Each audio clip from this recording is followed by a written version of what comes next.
Hi everybody, it's Grace. Welcome to Eating Peace this week. There's no denying that the judgment of the body, our judgment of our own bodies or body parts that we have, really propel this experience of eating off balance or thinking that something's wrong with food. Because the mind will immediately go to, if something's wrong with this body and I want the body to change, thinner, I want it to be thinner, to look better, to look different. If that's what I want, then I need to change what I'm eating.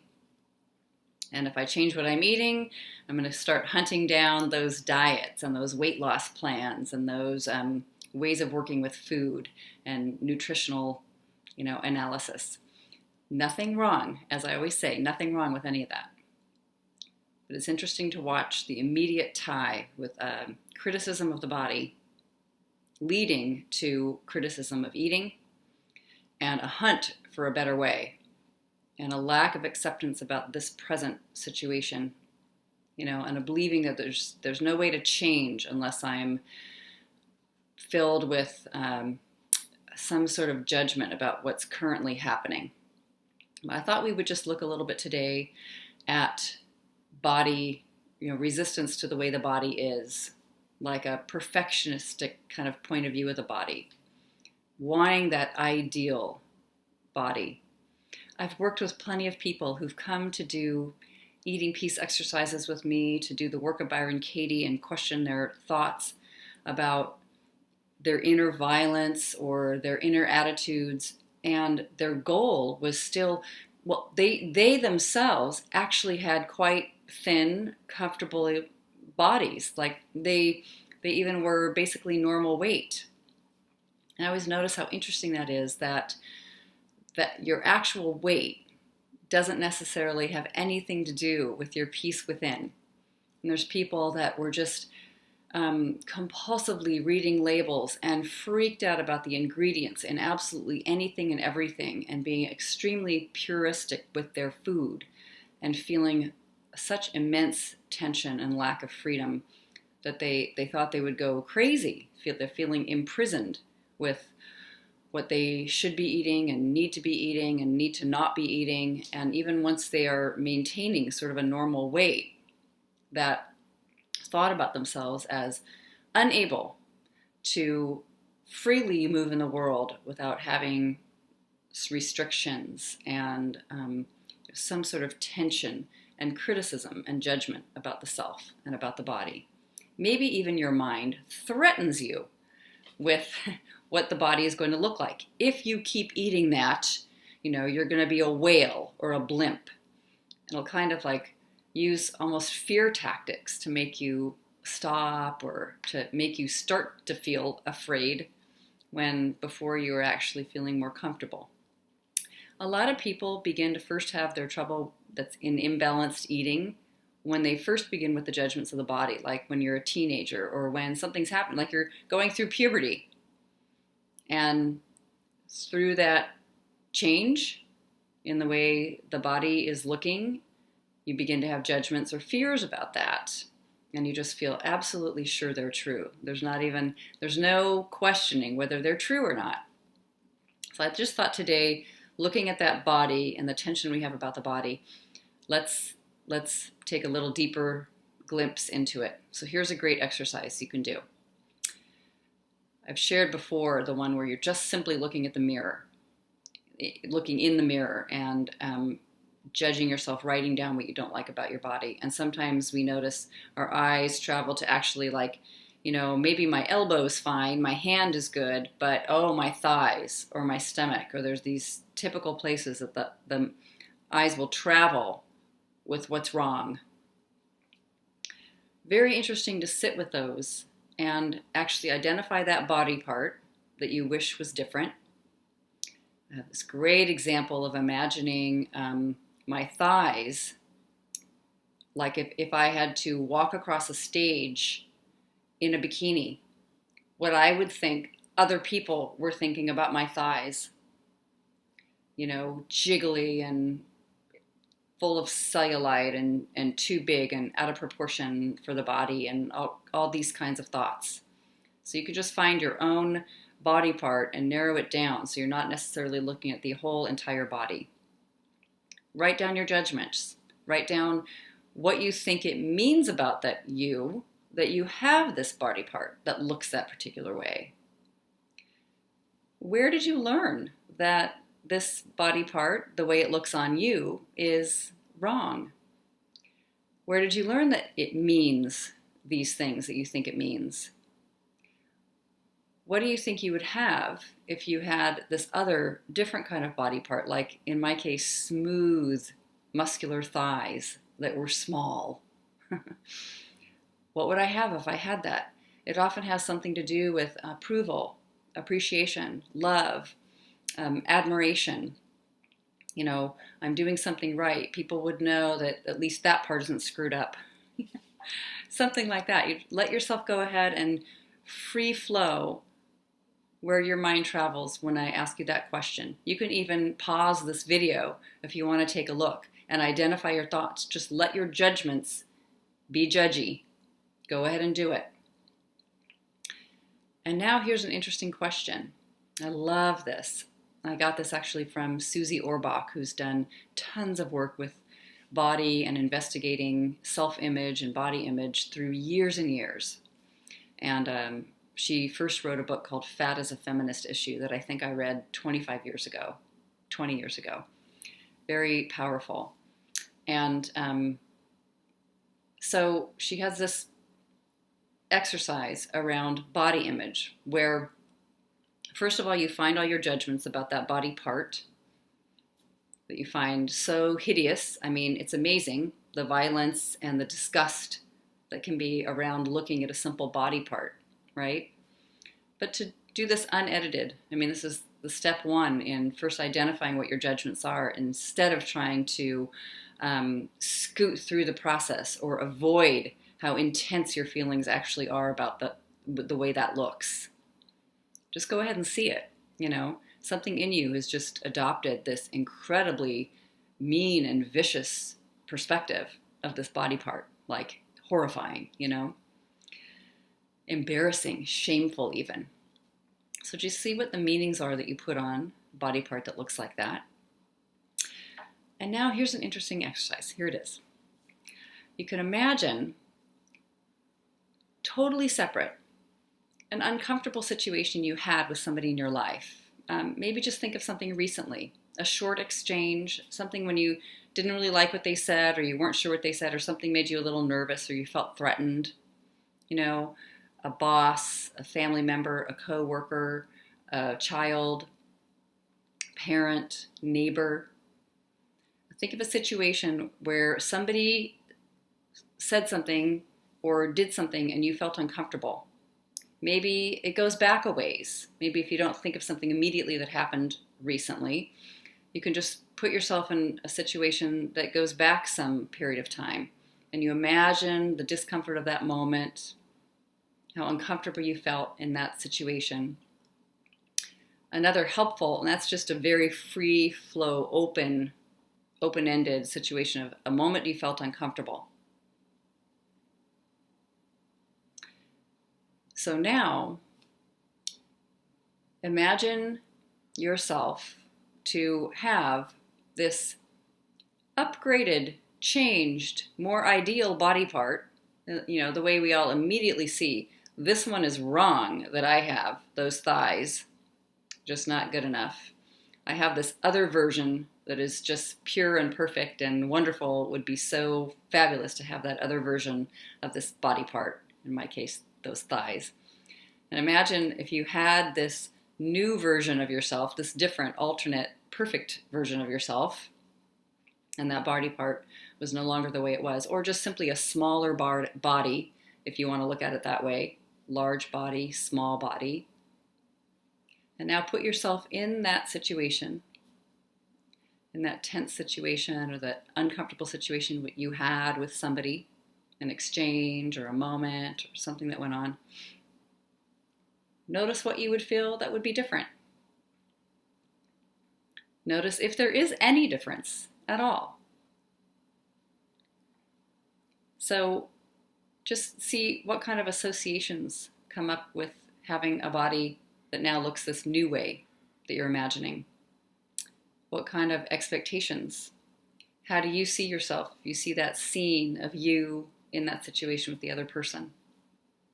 Sometimes this is an incredibly powerful exercise to do with issues around attraction and sexuality that often have to do with physical body, interest, chemistry, attraction, when the way the visual is for you is something desirable and interesting. So you can imagine yourself having a difficult or a tense moment in a situation, or a longing that has to do with attraction, anything in a relationship, a close relationship, a lover, a long-term committed relationship, somebody you're just simply interested in.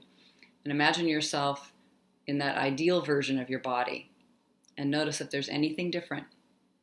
You see yourself in their presence with this different body.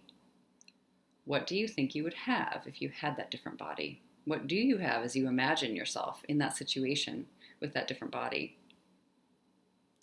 Do you have some kind of, power or openness, or is there some sort of greater love, or is there anything threatening there about that you actually don't like or are nervous about? Incredibly powerful things to identify.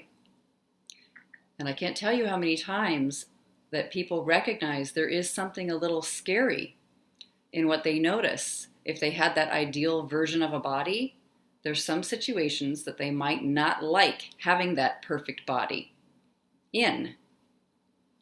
This is great to study what it is that you're believing about those moments, that this body means, the good version body.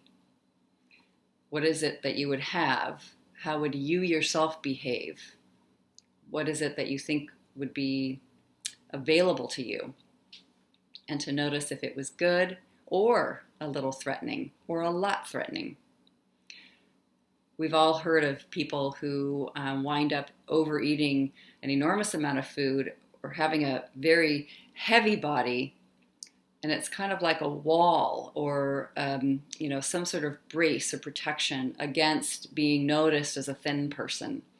And sometimes people experience trauma in their lives, sexual trauma or other kind of violence, where they're noticed and they begin to associate being seen with a lack of safety, and even being seen in a normal-sized body as not so safe. So you can just wonder, question, see that about yourself, what's happening, because there is a way through that. That's what's quite amazing about the power of self-inquiry, and some simple ways to sit with something that seems a little bit scary or a lot scary when it comes to having a body look a certain way, and to look at things that you don't normally look at. We always just automatically, sort of in teenage level, at least the way I was, is just, I don't care what it takes. I just want those small, smooth thighs. And I almost didn't ask myself what I thought it meant, except for it meant I was a cool person, and appealing and attractive and powerful and of interest to others. I had a really deep secret fear of abandonment. I didn't like that people might not be interested or find me not really that exciting and not want to be close to me, especially if I was interested in them. Like unreciprocated love or interest or attraction or anything was really alarming and embarrassing and almost shameful. And that carried forward with me for a long, long time. I still get to watch that happening in the mind and watch myself work with questioning that and seeing if it's really true. This step of identifying thoughts you have about the body, the imperfect body, how amazing. And that's this first step of just identifying what it is you're thinking and writing it down on paper so that you can then take it through the inquiry process is amazing. More fruitful than you ever know sometimes. You realize what kind of meaning is Velcroed to that body image that is tense, that is threatening or causes worry or sadness. And it's like, no wonder we're so conflicted about this body and how it looks and what's going on with the body. So you can see other questions that you might want to ask is, what does this expose about you? So I was just taking notes on wonderful questions to ask and remembering from Suzy Orbach's work too. What does it expose about you to have the body you have, if you think it's imperfect, or to have that perfect body? Both sides. Is anything vulnerable about having that body? Is there anything you kind of not so sure you really want to say yes to that before you previously thought, of course, it would be so wonderful to be that thin, ideal version of myself? Really let yourself explore this. And now, that tense moment that I mentioned before, that you are taking a look at, imagine yourself having the ideal version of yourself, of your body in that, and just see if there's anything different there. That's a really interesting study.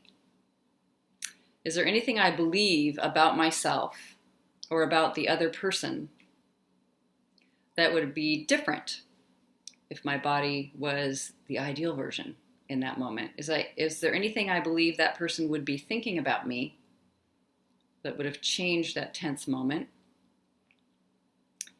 Is there anything I would feel within that would make me feel changed about that other person?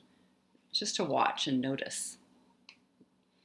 So as you identify these thoughts, it can be amazing to see what it is you actually think and take it through inquiry. The most simple thought today identified is, we're beginning with the assumption that this body part is wrong or ugly, could be improved.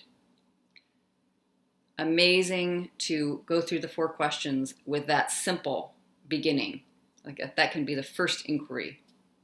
That body part is ugly. It should be different. My thighs should not be bumpy or jiggly. They should be smooth and hard and flat and muscular. Is that true? If you say yes, it would be better. I know it. Ask yourself, can you absolutely know that that's true? Are you 100% sure that if you had that body part the way you wanted it, if it looked that way, that would be better? You're absolutely sure. How do you react when you believe this thought is true? I know the way I acted is I covered my thighs up. I did all kinds of things to change my eating behaviors so that the thighs would follow suit and look just right. I felt ashamed when they didn't match up or change quickly enough. I felt tense and tight and awful around food and eating. I began to feel like the whole thing was very oppressive instead of just a free, enjoyable, pleasurable experience of being human. And I treated my thighs with incredible aggression. I thought of them as enemies and disgusting. 4th question, who would you be without this thought? Who would you be if that thought couldn't enter your mind? Everyone's been there. You were like that when you were 2 years old or 3 years old. You didn't really have a reference for people who were too heavy or too thin or too wide or too short or whatever. People were just human beings. But you can bring that into yourself because there's a place that recognizes that in other things of nature. I like imagining, we'll look at a tree and we don't think the tree, my God, that tree is way too fat. Well, that tree is too thin. Trees just have their different ways of being naturally in the world, and there isn't a judgment about the wrong or rightness of them. Who would you be without the story of your thighs need to be smoother and thinner and smaller? How would you be with food? What would it be like as you maneuvered and navigated through the world sometimes needing food and many minutes not needing it, some minutes needing it. Who would you be without that story? How would you be when you looked in the mirror or when you were with these other people in the world if you couldn't even think the thought? There's a lot of freedom in that. Turning the thought around, it's not my thighs that should be smooth, it's my thinking that should be smooth, especially when it comes to thighs and weight and body and eating. Instead of so bumpy and filled and up and down and tense and jiggling all over the place, my thoughts, it would probably serve me better to question them and come out with thoughts that were smooth and relaxed and flat and easy when it came to body parts and bodies and how they look and how I'm showing up in the world, and just to rest with what is.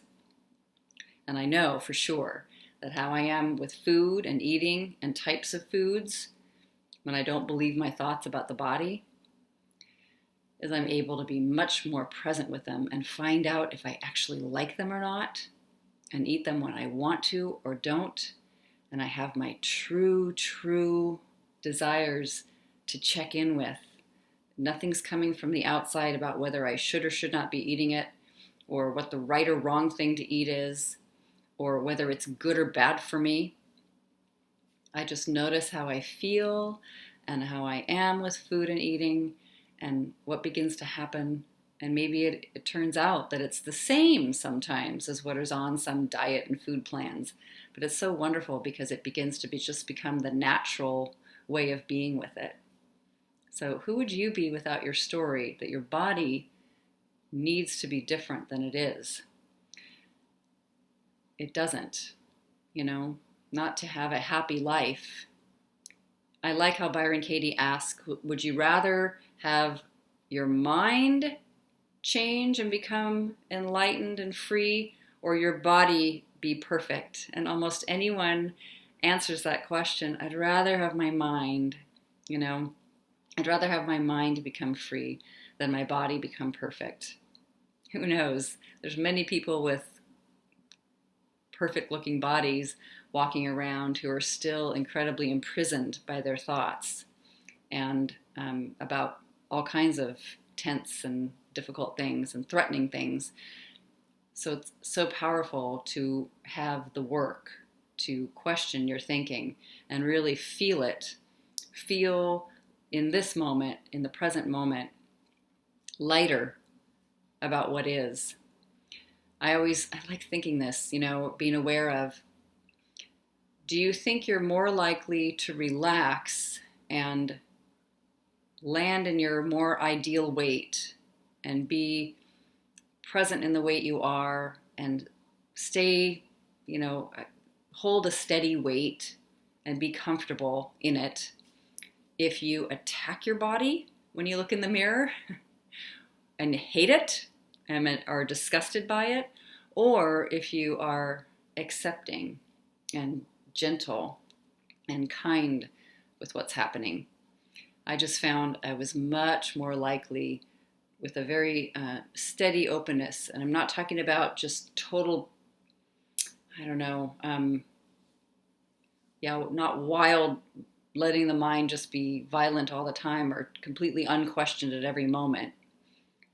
But just to allowing that to be as it is, but then to take care of this mind that kind of goes off and gets really tense. That's where I'd rather look. That's where I'd rather work.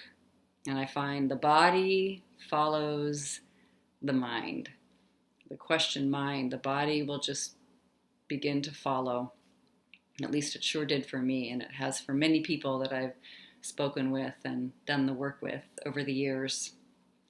No goal or agenda or huge set deal in mind, no dates. I better be this weight and my thighs better look like that by whatever first of the month, right?